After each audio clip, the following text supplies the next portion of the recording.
Hey everyone, I am Charting Man Dan of TheChartGuys. Going to give you a little bit of a taste of what this video is about right off the bat. First off, I'm not licensed. Everything in this video is an opinion. I'm going to give my opinion on individual companies, my opinion on how to research fundamentals, my opinion on a bunch of charts and their technical setups, so on and so forth. Number two, there's two kind of people that are interested in this kind of information, stock information. The first kind of person, you see them in Reddit, Facebook groups, iHub, Stockhouse. They go on and they say, I have $5,000. What company should I buy? And when you think about it, that's literally going on the internet and asking a bunch of strangers what to do with your money. We don't want to support that kind of activity. We want to empower people to make financial decisions on their own. So what we look to do is provide information and give you a stepping stone in terms of starting your path of becoming a more informed investor or trader. So we are looking to teach you to fish, not going to just hand out fish. And that, again, allows you to take control of your own financial future, and that gives you the power. We want the power. We don't want to be dependent on other people when it comes to our finances.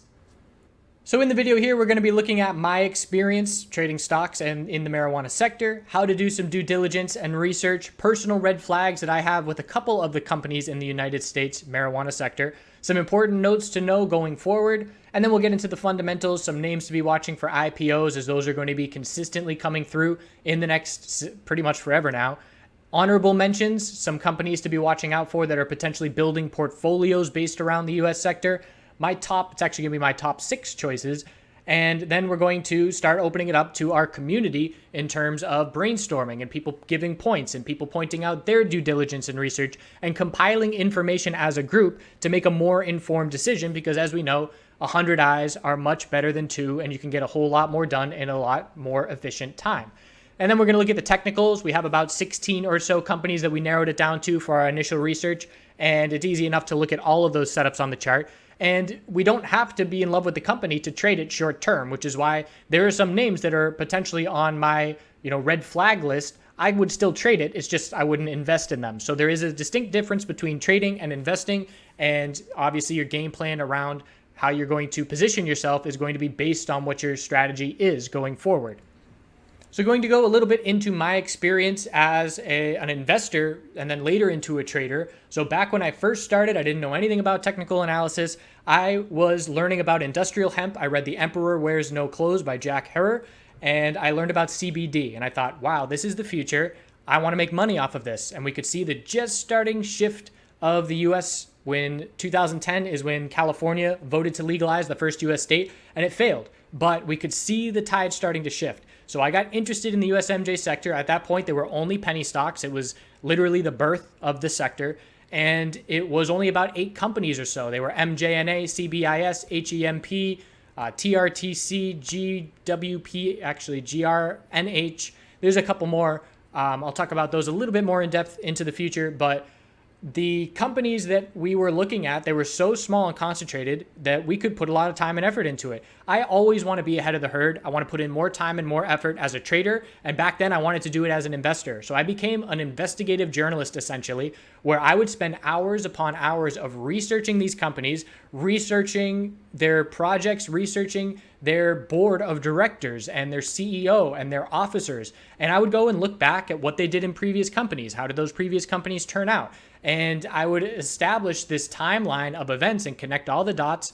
And I very quickly realized that the penny stock world is the absolute Wild West, and there's people perpetrating scams all over the place. And those same people will crash a company into the ground, and then they'll jump to a new company and do it again. And it's just astounding that this goes on, and it is not stopped legally because the resources are not there for the SEC or FINRA, another regulatory agency, to stop anything. So that made me very jaded and made me, very cautious with my money. And my mindset now as an investor is you have to prove that you deserve my money. And I'm going to go digging for every reason I should not give you my money. So that's my, preset mindset before I ever get into a company, and just want to establish that going forward. And it was because of all these penny stocks and realizing that there were a ton of scams going on. So I then learned how to read financial statements. I would dig through it all, and it required a lot of rereading things because there is intentional financial jargon. Everything that a company doesn't want you to see is buried in the financial statements, and you have to learn to read it. And I can't tell you how many times I would read a section of the financial statement over and over and over again, about 8 times before it would actually start to click what was going down. You almost have to break it down sentence by sentence. So it takes a lot of work. There's a lot of fundamental investors out there who aren't really putting in this kind of work that you need to actually get an edge. They're either listening to other people's opinions or they're just reading headlines and acting off of that. So I learned to find red flags and shady things. It's different in the penny stock world than it is with major stocks because they're not as glaringly obvious. It's easy now to go back and look at penny stocks and find all of the red flags with these companies. But eventually I moved on to technical analysis when I saw other people saying, hey, this person's more right than everybody else and he's using charts. I think I want to learn that. So then I started learning technical analysis. Now I'm a day trader, short term. I have no long-term positions for anything right now. And I am patiently scouting opportunities for long-term investment in the marijuana sector in the United States. But just to get it right out of the way real quick, there's nothing glaringly clear as the leader. Everybody has their red flags, and that's due to this being a new industry. It's due to the legal hurdles at these companies. It's an unfavorable business environment that they've been operating in the United States at this point. So there's banking issues. It's just there's debt. There's a whole lot going on that we can look at every single company and find red flags. So just want to establish that base going forward. But it's really important to learn how to do some research and due diligence, just like it's important to learn how to read charts and incorporate technical analysis. There's a long spectrum of fundamental research and fundamental trading and analysis and technical, and you can fall anywhere on that spectrum. I don't think one extreme is the way to go. I am personally far on the technical spectrum, but you better believe I have fundamental analysis in my background as well, and I do apply that in certain instances when looking at different sectors and looking at hype and emotion. And there's other people that are further on the fundamental side, but those ones that are able to recognize trends on charts and know when to time their entries and exits are much better off than those who are completely ignoring the charts. So there's no one way to do fundamental research and analysis. A lot of people do it in different ways, and that's fine. Just like technical traders, some use Fibonacci, some use price levels. There's all different kinds of ways to do it. But you want to ensure that you're putting in time and effort and research in, and the more time and effort that you put in, the more informed your decisions are going to be, and the more likely they are going to end up paying off rather than just getting lucky. So most retail investors fall in love with their company and they read only the positives, and that's really getting tunnel vision. And it's almost like they want to block out any negative. And you see people all the time saying, oh, it's the short sellers spreading misinformation. Sometimes it is, absolutely. But you need to be open-minded and say, yes, there may be things wrong with my company and I better find out what those things are. So keep in mind that press releases, if you are the kind of person that is making decisions based off press releases, that's a red flag, and you can recognize that in yourself and change it going forward and say, I need to do better, I need to do more. Because these press releases are literally word for word what the company wants you to see. Most of the time, it's an advertisement for the company. There are times where the companies are forced to disclose material events that are not necessarily beneficial, like perhaps raising funds and dilution. And when that's the case, they'll put those press releases out after hours to try and absorb some of the negative reaction so it's not hitting the market and ruining the trading day.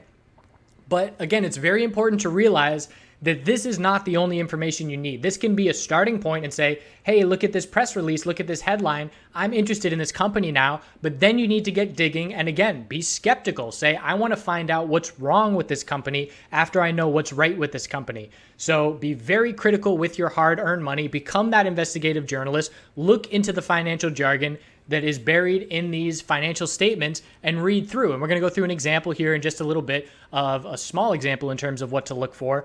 But it's reasons that you should not invest in a company that can help you be more comfortable. If you know everything that's wrong with the company and say, all right, these are the things that are wrong, no company is perfect, and I can live with these things, then that makes you, again, more informed as an investor.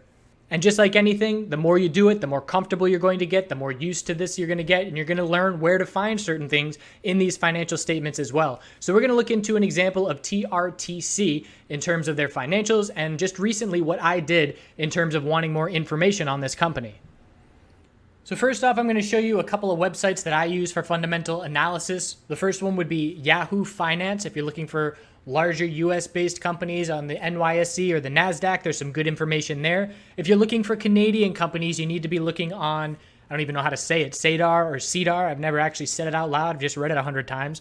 But in order to find those names, because the website's a little bit clunky and outdated, I use Google. So if I'm just looking at a company, I'll go IAN filings SEDAR, and that's going to take me right to the page I want to go to. And then after clicking that page, view this company's documents, and that's where all the material listing or all the material events are listed, whether it's news releases or insider selling and buying, things like that. There's a whole bunch to look through, but also financial statements. So that's what I'm looking for right now, and I'm scrolling down towards August. Let's see, where is the last financial release? I believe it was around August 28th.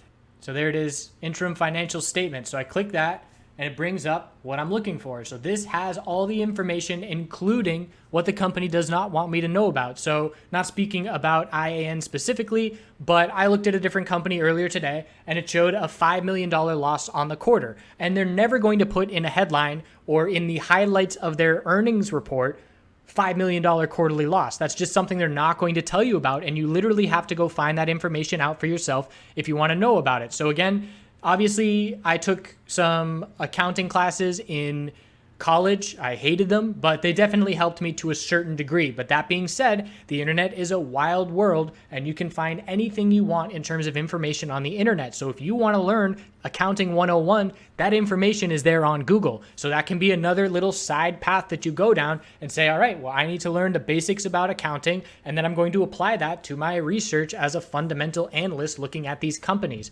So looking at the gains and the losses and profit and expenses and all that is definitely important. But the further down you go, there's all kinds of information in these paragraphs. They're outlining deals and convertible debt that they've taken on and shares that they've exchanged for money and when those shares are going to become free trading, stock options. There's so much information in these that, again, you can literally spend multiple days digging through one financial statement and rereading it multiple times before you get the complete picture. It's a storyboard of the company, and it's not just the bright and sunny rainbows that the press releases tell you about. It's literally all of the information.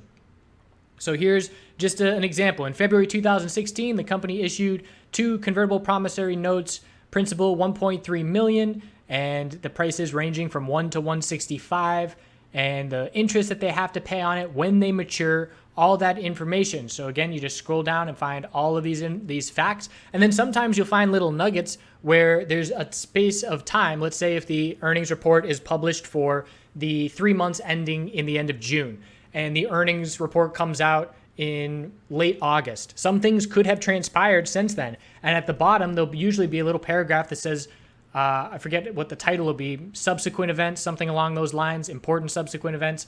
And there's information that might not have been shared yet and reflected in that statement, but you know it's going to be coming up on the next financial statement because it's happened and it's a material event. So that's an example of how to use SEDAR.com to look for Canadian names. Also, I will look on sometimes OTCmarkets.com if the company is listed there. And this is essentially the US version of SEDAR for the OTC market. And this is where the penny stocks are listed. And this is where the Canadian MJ companies are listed that want to uplist and they want to get off the OTC because there's definitely limitations there. But if you're looking for the financial statements on these OTC companies, you can find them here as well. Unless they are based out of Canada, of course, then you want to go to SEDAR. Also, I will look for fundamental analysis in the chat rooms. I'm well aware that 95% of what I'm reading is going to be useless, but there are people on there trying to raise red flags about the company. And I will look at that information with a level head and clear bias, or I should say a clear unbiased as much as I can, and I will research the information that they're talking about. And if I determine it's a bunch of hot air, then I move on and I can check that off my list in terms of something I don't need to be concerned about, rather than just saying, oh, that's a story that the short seller made up to scare people. No, I'm going to do the research and get the answer for myself as to whether or not that's a made up story or not. So let's now go to an example, TRTC. And this is just an example where this is a company that I'm familiar with from the penny stock days. This is one of the more original companies that's been around for a long time. And the reason that I don't like these companies right off the bat is because they've been operating in unfavorable business environments for almost a decade at this point. And to do that, you have to, again, pay your officers, keep the lights turned on. And if you're not turning a profit, you're just constantly drawing on your investors for money. So you do that through issuing shares, and the supply of shares becomes astronomical. And then it takes a lot more to move the price, and your market cap gets affected by that. So essentially, companies that are issuing shares for money so that they can keep operating is a necessary fact of business. It happens all the times, even with legitimate companies. But the companies that have been around for 8 years and have been doing it for 8 years have gotten themselves in a bit of a hole in terms of the amount of shares that they have. So there's something for the US, and they don't have an authorized share count in Canada, I believe. Correct me if I'm wrong. But an authorized share amount is the maximum total amount of shares that a company can issue. And the outstanding is the number of shares that they have issued up to that point. So if I'm a company and I need to pay my officers and pay myself and turn on the lights and try and expand operations and do some advertising, I need to be selling shares to raising money. So I'm doing that consistently. And what that does is it shows up in terms of the market cap, and it shows up with the authorized shares getting close to the max. So when the outstanding shares get close to the max of the authorized shares, let's say I'm authorized for 1 million shares to keep it simple, and my outstanding shares are 900,000. I now know I better get a raise on that authorized share account from investors, then that requires a vote. Otherwise, I'm not going to be able to raise money in a year. I'm going to be maxed out and I can't issue any more shares. So what companies will do, and penny stocks are notorious for this, is they will do reverse splits. And oftentimes it'll be under the guise of saying, hey, we need a higher stock price, so we're going to uplist. I can't tell you how many times I've heard that from a penny stock that never uplists. So that's the way that they explain it many times. But in reality, what they're doing is cutting their share count, their outstanding shares, they're cutting them in half, and they're doubling their stock price. And in the end, it's a wash in terms of the market cap. But what it does is it opens up space for that company to then be allowed to continue issuing shares to raise funds.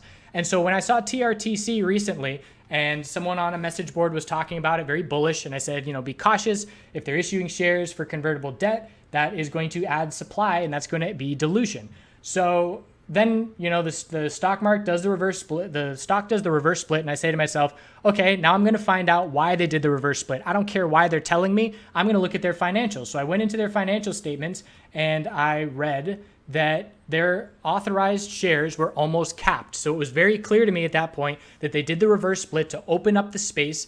And if anything that I'm saying right now doesn't make sense at all, write down, take notes, and then go on Google and say, okay, what's authorized shares? I need to hear about that again. And again, just further your own information, and it will continue to build on itself, and you will make progress. So I went into the financial statements, and I'm not going to find it here right off the bat, but I went and found that the share count was almost max. So it said, all right, that makes complete sense. They just did a reverse split. Now they're able to have further dilution and continue to degrade shareholder value by issuing shares for funds. So that was a red flag for me for TRTC in terms of, yep, it's just doing its same thing. It's continuing to issue shares. Some of these companies, like the US company HEMP, they have billions of shares outstanding. And that's just because, again, they've been around so long in such an unfavorable business environment, and they're not profiting, or they haven't been profiting in their early days.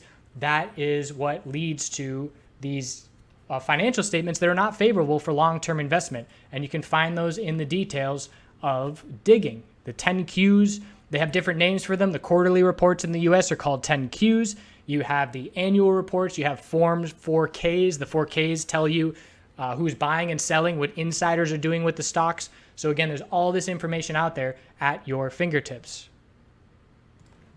So now I want to highlight other important notes to take into consideration with your investment. The first is a point that came up when I was watching, I believe it's Midas Letter. They had someone on. It was a hedge fund manager, and he was talking about all their long-term positions. And there was this little 3-second blip that he mentioned that was just skipped right over. It wasn't paid any attention to, but it was, for me, the highlight of the interview.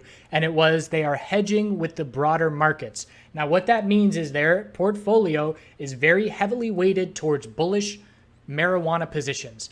Now, those marijuana positions are not protected from the overall market weakness. We've been dealing with a very bullish stock market for the last 8 years. We've been dealing with an extremely bullish stock market since the presidential election in the US. So it's been a trend that we've gotten accustomed to. We've almost become complacent with it, and we have to always establish a game plan. And with that game plan, we have to always establish worst case scenario on our investment, and that is the potential of a significant pullback or crash in the stock market. Everybody's been calling for it for 5 years. I'm certainly not calling for it now, but I'm well aware that it absolutely could happen. And if that happens, you better believe that the marijuana sectors, both Canadian and US, will be impacted by it. So it might not seem like a trade war with China matters at all for Canadian MJ, but I can assure you that indirectly it absolutely does. So you want to, if you are heavily weighted with your entire portfolio or a very heavy allocation, you want to hedge with broader market safety. So how you would do that is either with options, which is a whole nother rabbit hole to dive down, and you would do so with longer term positions, or you just bet against the overall market. If the stocks keep going up, if the market stays strong, you lose on that small position. Let's give a very brief example just to have nice round numbers. Let's say I have 90% of my portfolio, which is a very high risk amount. If I have that much of my portfolio in Canadian and US MJ stocks, I want to allocate 10% to hedging that position. With that 10%, I can short the S&P 500. If the S&P 500 keeps going up, I'm losing money on that 10%, and I am likely gaining money on the 90% as it's a bullish market environment for the sector that I am long in. If the market pulls back and we see the entire sector pull back with it, then I'm going to be making money on my 10% position and losing money on my 90% position. So that's a way that you can soften your losses and protect yourself rather than being completely exposed to the entire market with a heavily weighted MJ portfolio. So this market weakness that we're currently seeing right now, both in the S&P 500, it's the second weakest market we've seen since the US election, and there's no clear bottom of it just yet. And also the fact that Canadian MJ is selling off from the first day of recreational sales, and the names that are in the US that are, focused on the US, they're correlated with the Canadian MJ market. So this is a bit of an opportunity in the sense that both the overall market and this sector are going down after extreme hype, and that's going to cool things off, and that's going to allow for lower prices. So if you are looking for a long-term position, there's no rush right now in terms of needing to jump in and buy, first thing next week. Do your research, take your time, have your picks, keep an eye on them. But it's a really nice setting that we are seeing weakness to potentially look to initiate long-term positions into, rather than trying to chase on the way up when all the hype is building and we know that little bubble is going to pop eventually and the hype's going to wear off. So we're over that most recent hype hill, and now we're cooling things off to a more reasonable level. So again, this is what companies want you to see. Dig deep if you're investing. Just again, that hammering home that point of the headlines and the press releases not being the sole source of information. Always have a plan, your entry point, your target on when you're going to sell, whether that's a timeline, how long you want to be invested, what's your exit plan. You absolutely need to have a plan and say, if it hits this point, I want my money back. I want to reestablish a position, take a breather, and then look for another opportunity elsewhere or a better entry opportunity. But always have an exit point, a target point, and the game plan written down somewhere to hold yourself accountable. And that is your guide to not make emotional decisions in the heat of the moment. So there's a couple companies that have a personal red flag for me. Again, I have not done extensive research into these companies, but I know that there are a ton of companies out there. I'm picky as an investor. I want these companies to prove it to me that they deserve my money. And so if there's any initial red flags that turn me off from a company, I know I have 24 other companies that I can go look at and are potentially more deserving of my money. So my red flags for PHOT and TRTC are, again, they have been around for over 8 years, at least 8 years at this point. And I know that they've been issuing shares. PHOT had a disaster back in 2000, maybe it was 2013. I don't remember the exact year, but they were halted, and a bunch of investors lost 90+% of their money when they were delisted. They went to the gray markets. It was just a complete disaster, and it was the first major red flag on the US MJ sector in the penny stock world. So they burned my trust years ago. Whether they have completely recovered and that's in the past and now they're a great company, I can't tell you, because again, I have not put in the time and the effort because I don't feel they deserve my time and effort, because I have a nice memory that 5 years ago, they burned everybody, and that's enough for me to check them off my list. I don't care if I miss that run. If there is a run, they're gone. TRTC, I gave my reason. The reverse split is a red flag for me. There's been consistent reverse splits over the last 8 years. It makes way for dilution. It makes way for more shares to be issued. Again, they have some nice revenue numbers. I'm going to probably go and peek at their latest financial report a little bit more in depth to see an update because, again, I haven't gone in depth into these fundamentals of these earnings report in a couple of years. But I have a sour taste in my mouth for any of these companies that have been around for a long time operating in such an unfavorable environment. But again, I will check back in on it. I just don't foresee it taking my funds and putting them in TRTC. CVSI, they have a connection with someone named Michael Mona Jr. I do not trust this man. I remember reading about things that he was involved with in the US penny stock world. Remember I was talking about that revolving door of people jumping from one company to the next? I didn't like what I read. It raised a red flag for me back 5 years ago. That red flag is still in my mind. He was charged by the SEC for fraud 4 years after those red flags were raised. That tells me my intuition was dead on. So yes, they settled it with the SEC, and for some people, that's enough for them to say, oh, the company's fine now, they settled. I don't care. That's a sour taste in my mouth. That's a red flag that I'm not going to be able to ignore. I don't care if that company has a nice run. Maybe I'll trade it if there's a clear setup, which I believe there is, a daily equilibrium. We'll go into that at the end of the video with technicals, but I'm not going to invest in it. IIPR has been a great cash cow for its bull run to all-time highs. I've enjoyed profiting off it, but there is a key component of their fundamentals, which essentially is beneficial to them to have the banking sector not on board with the MJ sector, because what they do is companies essentially in need of capital and a capital influx for their operations, they will sell their land to IIPR, and then they pay IIPR in terms of for rent. They pay rent.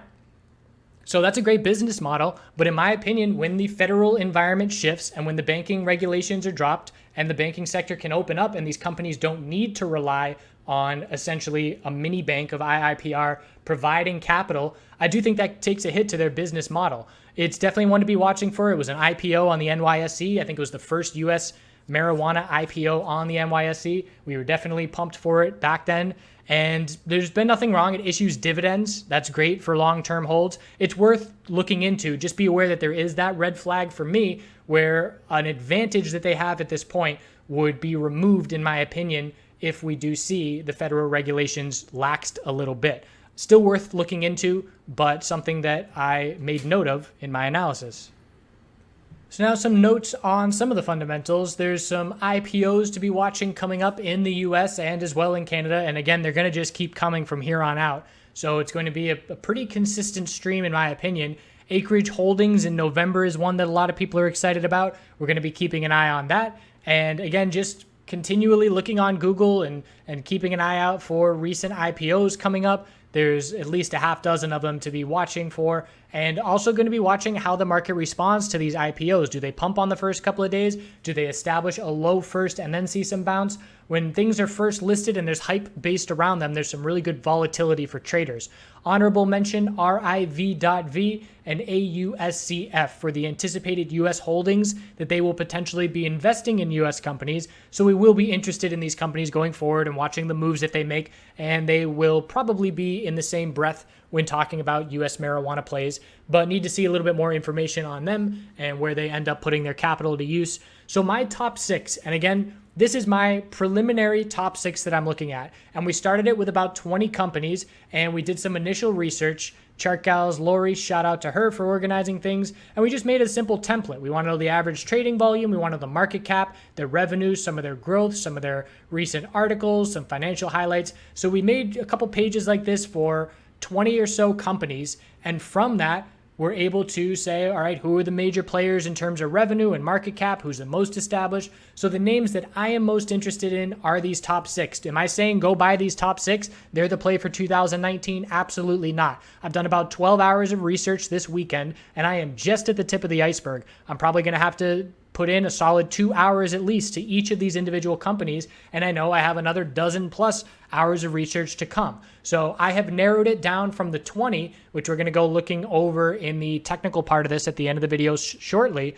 But from those 20, these are the 6 that I'm interested in: GTBIF, MMNFF, ITHUF with its recent merger with MPX, TCNNF, I'm currently in Florida and interested in that reason for it, but also want to see names that are expanding, right? So I want names that have a broad footprint and are diversified in terms of the amount of states that they have access to. But TCNNF is one that is very well established in Florida. Florida's got the third highest population in the US. They've got 55% of Canada's total population. So they're a major player, just like California's a major player. And the fact that TRUL has this kind of stronghold on this space is very encouraging. That being said, Florida was not able to get recreational on the ballot for 2018. If Florida does go recreational in 2020, which is the next anticipated chance that we will look to have, I anticipate TRUL would explode if it went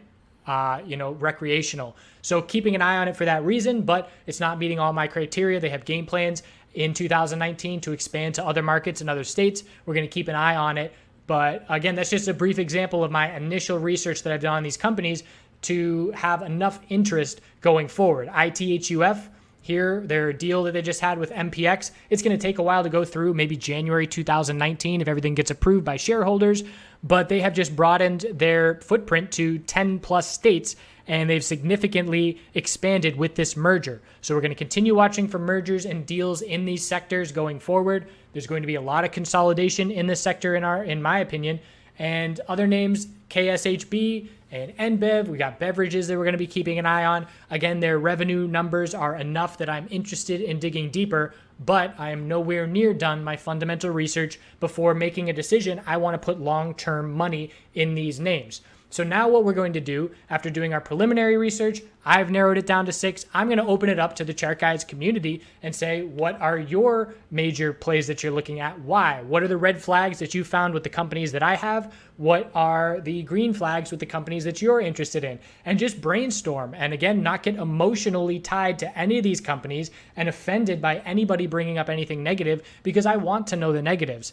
And after that, one thing we're going to be looking at is which names are most likely to uplist on the NYSE and the NASDAQ. Those requirements for uplisting are clearly laid out on Google, and we can identify which companies are most likely to uplist and which companies are not most likely to uplist. And we know that any company that's going to be taken serious in the marijuana sector has to be listed on the NYSE or the NASDAQ. If you're not, you're at a huge disadvantage, missing out on a whole lot of capital that wants to play around and invest in your company. So now let's go over my game plan in this space. And my game plan is simple. I'm going to remain very actively trading both the Canadian and the USMJ space. I'm going to continue watching for fundamental developments. I'm going to watch for mergers and acquisitions. And I'm going to continue researching those 6 names, as well as other names that people bring up that might have some good points that I overlooked. And I'm going to look in depth into those names, a couple hours each at least, and space that out over time so I'm not going insane looking at financial reports, and get a level-headed decision on these companies going forward. I do have a retirement account that it would be nice to be able to stick some money into some of these names and passively manage them. So I would set stop losses still, but those stop losses would be based on longer term levels, perhaps weekly uptrends and things like that. Whereas with my regular trading, I'm concerned with hourly levels and daily levels, short-term trading. So I have no rush to go long on anything. Like I said, the market environment right now between the S&P 500 and the Canadian market consolidating, it's perfectly fine for us to take the time now to do this due diligence, because it's not like things are running away without us. We're not going to miss the boat. We have time to do things patiently and do it in the right way. There's few names for me that I've looked into that are proving me, this is the play. This is the one that's going to make it. And a lot of people saw Canopy coming and knowing it was going to be the major leader. And once we see that more clearly, we will certainly make note of it and adjust our portfolio towards that. But right now, just looking at these companies, a lot of them have aches and pains. They're working in an environment that is not beneficial. Again, for all the reasons, federally illegal, banking sector not playing ball. So it's not like there's any company that has shining financials that look great and it's very clear for us to point to and say that's going to be the leader. So again, that's another reason we can be patient in this space. It's always risk and reward. If you're trying to pick the lead horse right now, you have higher risk and also higher reward if you get it right, rather than waiting a little bit for the leaders to establish themselves as they have in the Canadian space, which is obviously more developed. But if you wait a little bit, you eliminate a lot of risk and you give up a little bit of that reward. Trust me when I say you're still going to get in at this point. If you're looking at your fundamental research right now, you're going to get in before the herd, and there's going to be a surge. CNBC is going to be talking all about U.S. marijuana plays. We're going to be looking at fundamental changes in laws federally. State laws are going to continue to change. So the hype's not going anywhere, and it hasn't even started to boil. But once it does, things are going to get fast and they're going to move fast. But my point is we're not there yet. The emotional cycle is just cooling down from Canada. The smart money is shifting their mindset to be looking at US, not ignoring Canada, but looking towards the US, because people are going to look to the names that have not already run huge amounts. And at this point, CGC has already run a very huge amount from where it was back a couple years ago. Hype is more important than fundamentals short term. We see this time and time again, and it's due to the emotional cycles of the market. And as we know, emotion runs the market. We've seen markets that get extremely overvalued. We see markets that get extremely undervalued. So knowing that hype is going to influence things tells me that I can react to that by using the charts and note when the hype is coming and note future events that could lead up with a buy the rumor, sell the news kind of event, such as we saw here with Canada and the first day of recreational sales. But it's not always going to be the most sound company that runs the hardest. Like I say here, the names with the best marketing, the best publicity, the most talked about in the chat rooms and in the forums, they're going to get a significant share of the capital influx when this hype hits. And it's not always based on fundamentals. And the perfect Canadian example is TLRY, how it surged so far ahead of everybody else. That was hype. That was emotion. It was not fundamentals. Yes, maybe it's a great company, but certainly not a $300 share company. And we all watched that happen. And for those of us who have played this game for a while, we knew exactly what was happening in terms of just the perfect storm of hype and a low float and just tons of momentum. Time for the fun stuff. We're going to get into the technicals and some setups. These are levels that we can act on in the short term. Again, I'm going to be actively trading this space before I am actively investing in this space. And I've broken up these charts that we've looked at. First off, we're going to look at the strongest names. We're going to look at some of the most clear names, some of the names that have been trading the least amount of time, names in weekly uptrends, and names in weekly downtrends. So let's start it off with these 4 names that are recent blue sky bulls and in some of the strongest positioning on their charts.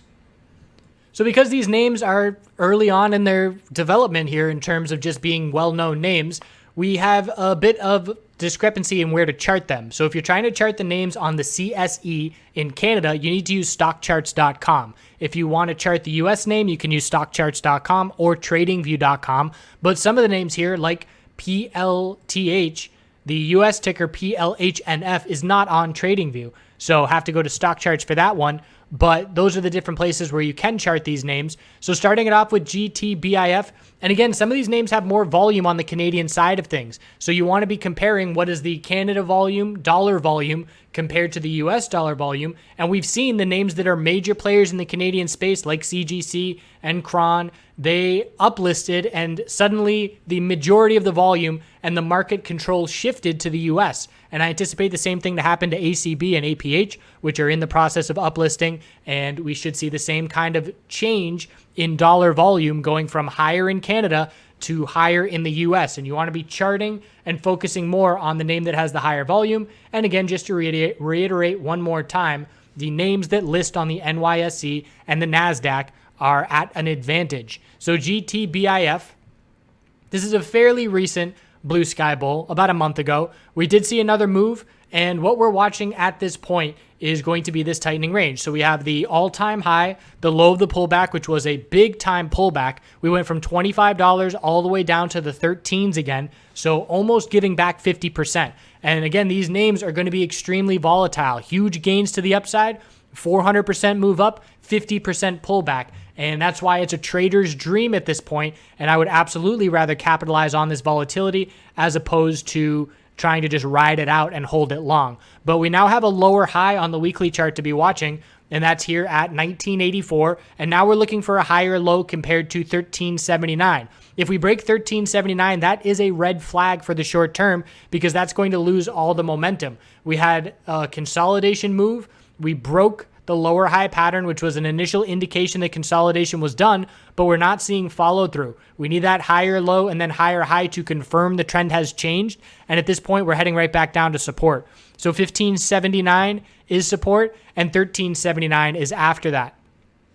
And if we break 1379, we're looking down to 1257 as the next level. So again, in my opinion, the weakness on Friday was likely due to sector-wide Canadian MJ weakness, and I'm going to be holding off any bullish positions aside from hourly oversold bounce plays. And again, you want to be correlating CGC with these names and say, are these names following the Canadian MJ leaders? And the stronger the correlation, the more we want to be watching those big names and leaders as well. So a key support test Monday first thing. I just put out a video for all the small cap Canadian MJ names, and pretty much every single name I was saying key support test Monday first thing because we're all on the verge of testing some supports. So it's 17,496. I take that back. It's 1578 that the bulls need to hold first thing. Resistance is 19 and 1984. So a bit of a tightening range that definitely favors the bears in the short term, and we'll see if the bulls are able to hold on. PLTH, so this daily consolidation is definitely showing me healthy consolidation. It's nice and contained. There's no red flags. I look at the weekly time frame, and this is a bull flag at this point. So watch for continuation, because if we hit a new all-time high, we know the bulls can certainly see follow-through, and it doesn't look like we're being too negatively affected by Canadian MJ consolidation. 230 is the most important support level. We held 236 on Friday.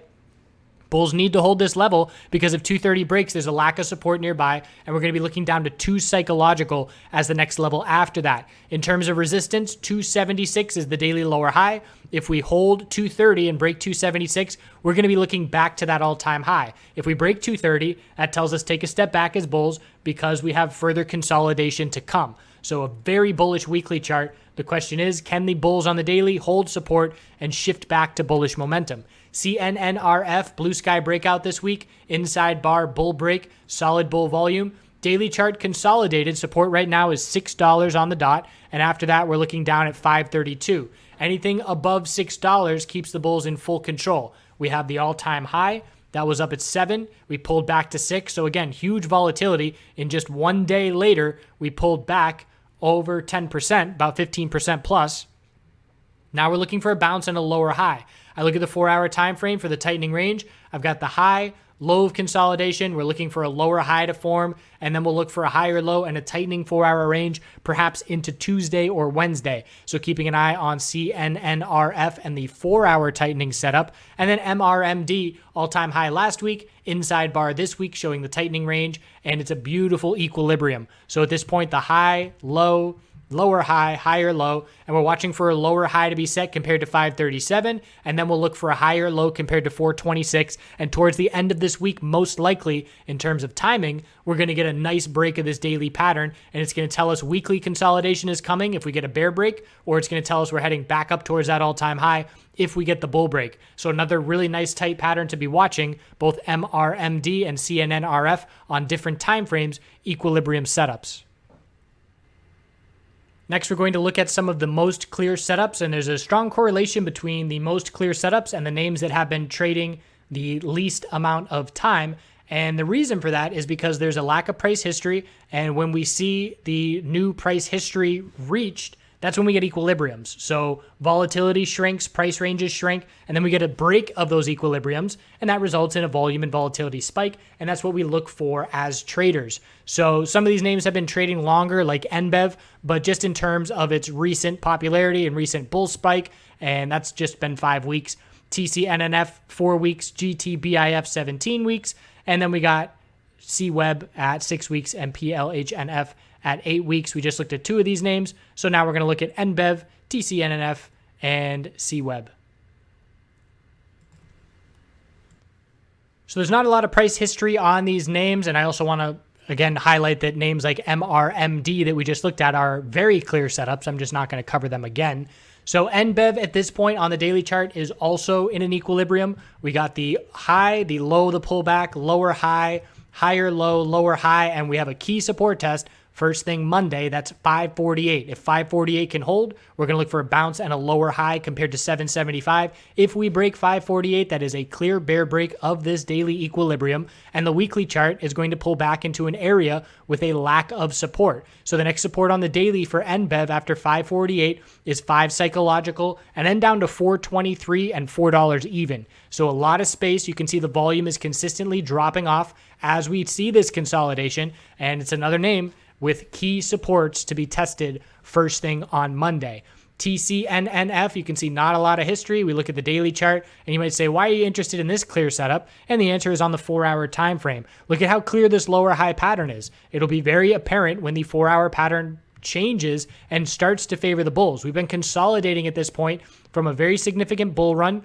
After the listing, we went from 950 up to 1850, about a 95% move, and we've now been consolidating for weeks. We're going to establish a low, and in my opinion, that low is going to be above 950, and we're going to look for a shift in momentum once that higher low is found. That being said, we're going to be very patient and wait for this trend to change. $12 key support. If $12 breaks, we know consolidation is not done yet. Ideal scenario for the bulls, hold $12, turn around, and break 1396 to break the lower highs. So the bulls want a higher low compared to 12 and a break of 1396 to indicate that our new support level is established and the bulls are going to shift that momentum back into the favor of the bulls. And you can see here on the weekly time frame, there's really not much information you can gather with such little data. You need to zoom in, and there's that $12 level. That's essentially the level that we're watching for TCNNF. CWBHF, tightening range on the weekly time frame. So we zoom into the daily for more details. These big upper wicks didn't necessarily happen, and you can tell the volume on Friday, certainly not enough volume to push the price up over $20. So I can zoom in and say, yep, that's just a fluke candlestick, and there was no real significant action behind that. And if you really want to dig in, you go to the 1 minute time frame, and you can say, okay, that move lasted 1 minute. I'm going to disregard that upper wick. But here on the daily chart, we have a key support test. I'm going to be watching 1255 as the daily uptrend. If 1255 breaks, we lose the uptrend, and 1199 is the next support level. So bulls want to hold 1255, yet another name with a key support test on Monday first thing. And if we can hold 1255, looking at the hourly chart, we would look for the bulls to try and change the hourly downtrend, and 1325 and 1382 are the key resistance levels that stand out to me. So I'm watching CWBHF for the potential that the daily uptrend remains intact. But as soon as that daily uptrend is lost, I take a step back and I wait, because I know the bulls will have a lot more proving to do rather than just holding a support level and seeing continuation. A break of 1255 would have me increase my patience level in terms of when I would be looking for a bullish entry on CWBHF. So again, first thing to be watching Monday are a bunch of key support levels. And from that, we are going to be watching how the correlation to CGC is affected from there. Here is now the names of the uptrends on the weekly time frame. Some of them we've already gone over in the previous two sections. So we're going to look at MMNFF, SCCYF, KSHB, CVSI, GWPH, and IIPR. Most of the sector is still in a weekly uptrend, but again, these names have some key support tests approaching, and we might lose the weekly uptrends in some of them. So just now realizing that MMNFF definitely should be on the strongest names in terms of the first section that I covered. So we'll just cover it now, but definitely coming off that blue sky breakout this previous week, it is one of the stronger names. Look at the big bull volume. Have to be cautious that that might be climax volume, at least temporarily, with the sector consolidating, but the daily chart's going to give us some insight there. So what we have is a range being established between the all-time high and the low of the initial pullback. 595 is the most important support, and 757 is the most important resistance. So we zoom into the 4-hour time frame, and I absolutely anticipate an equilibrium. High, low, we're going to look for a bounce and a lower high to form, and a tightening range into the coming week. We can see the action at the end of the day did have some hourly bull buying volume, and bulls are going to have to see a break of 650 first thing, and they really want to get back to $7 to put us in the middle of this equilibrium and see this equilibrium tighten up into at least the middle of the week. If we come back down and break 595, that's a clear bear break, and we would then be looking for, again, if we break that level Monday or Tuesday, I'm going to be looking for a bullish entry on MMNFF, And that is because the initial consolidation is very likely to form a higher low. We're coming from all the way at $4 before this breakout, so I would certainly anticipate a higher low and a significant bounce. The bulls are hoping that this is the start of the significant bounce and the daily higher low, but the day ended Friday without giving us enough indication of that. So if we see no follow through Monday morning and we break support, I will be interested in this play, again, watching potential correlation with a CGC hourly oversold bounce as well, if CGC does the same thing. And I'm seeing a correlation because CGC, the last 2 hours of the day, had a potential little bear flag bounce, and it looks like that is being reflected here on the MedMen chart. SCCYF. This is one that's not necessarily in a daily uptrend, and actually I'm going to move this one and put it in the daily downtrend. It's in the middle of the road, and what I mean by that is we had a clear downtrend. It broke the lower highs bullish, but to confirm the trend change, we need the weekly higher low and then continuation. At this point, it's healthy weekly consolidation, so I would anticipate a higher low to form, but we do need the confirmation follow through and a break of 396 for that trend to change. So I will defer that to the downtrend next section.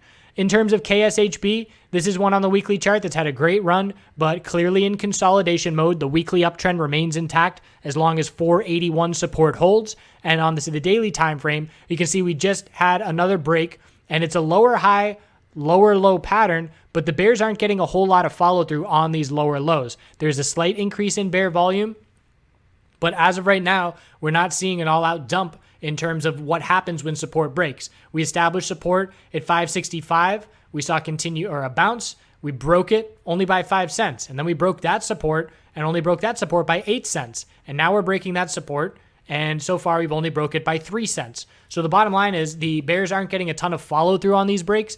And if we see 538 support, if that breaks, $5 is the next level we're watching. But keep an eye out for a trend change. And here's a very clear hourly downtrend. So when the hourly trend changes, which isn't going to happen anytime soon, again, there's that CGC correlation with the end of the day Friday.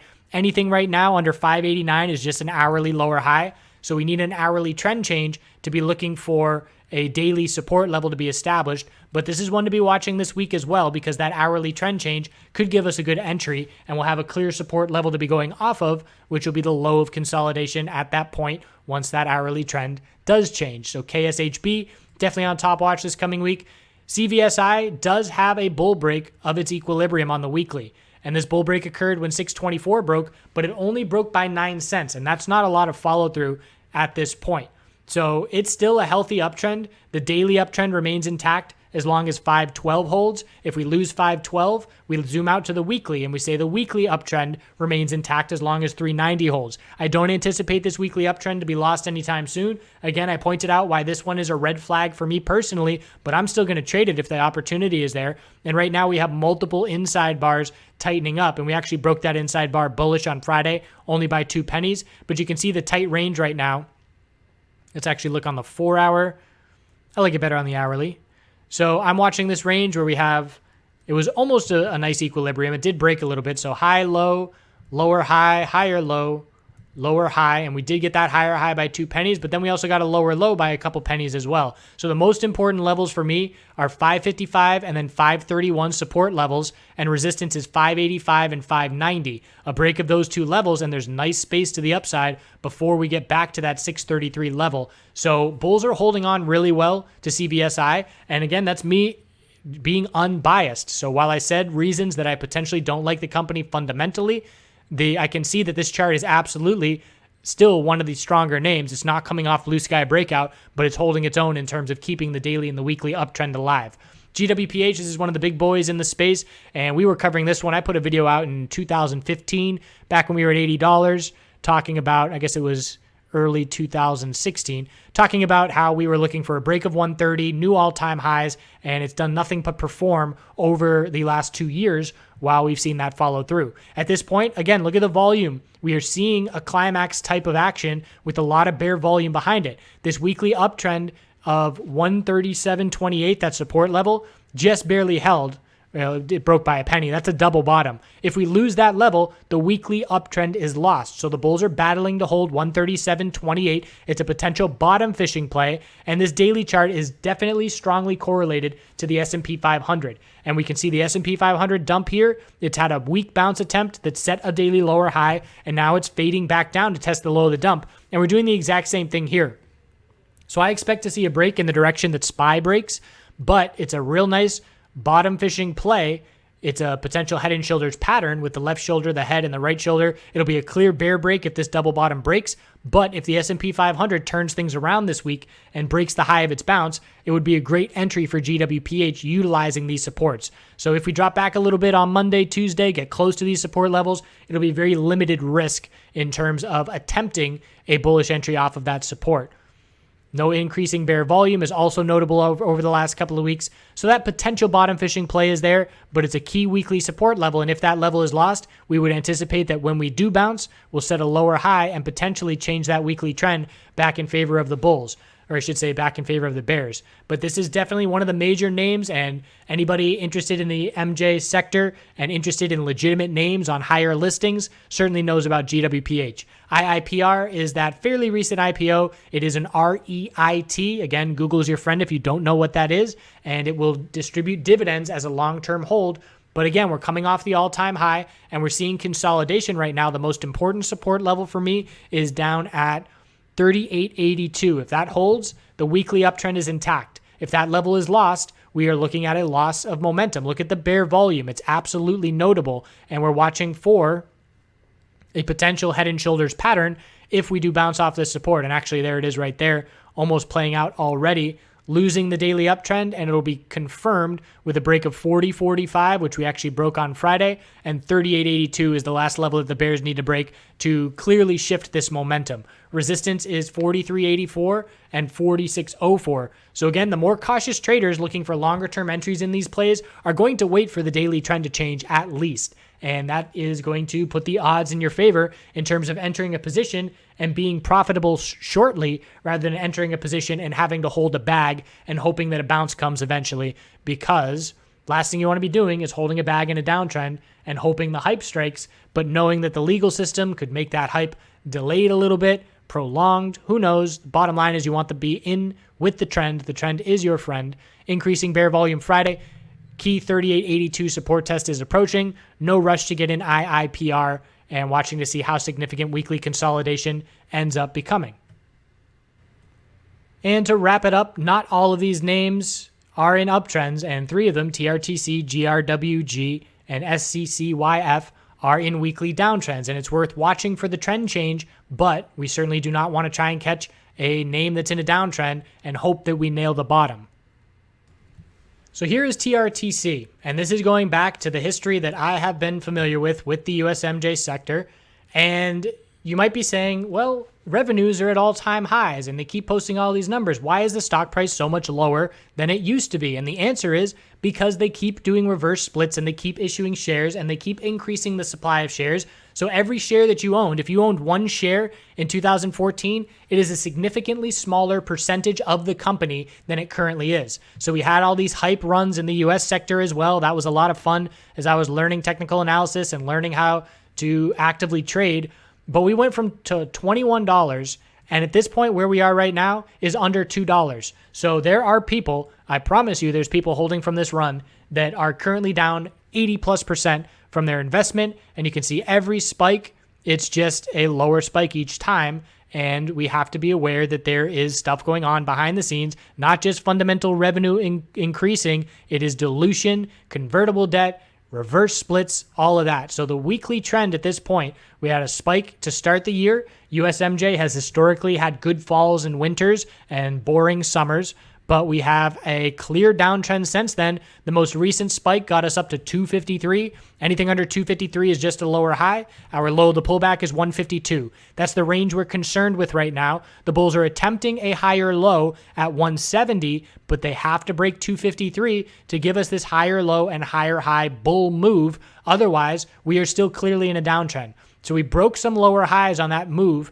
but we have to see the higher low, higher high confirmation to change this weekly trend. So as of right now, it is still in a downtrend. And if we zoom into the daily chart, potential for an equilibrium is setting up. High of the bull move, low of the pullback, lower high, and now we're looking for a higher low compared to 170 and a tightening daily range likely into the first week of November for when it will break.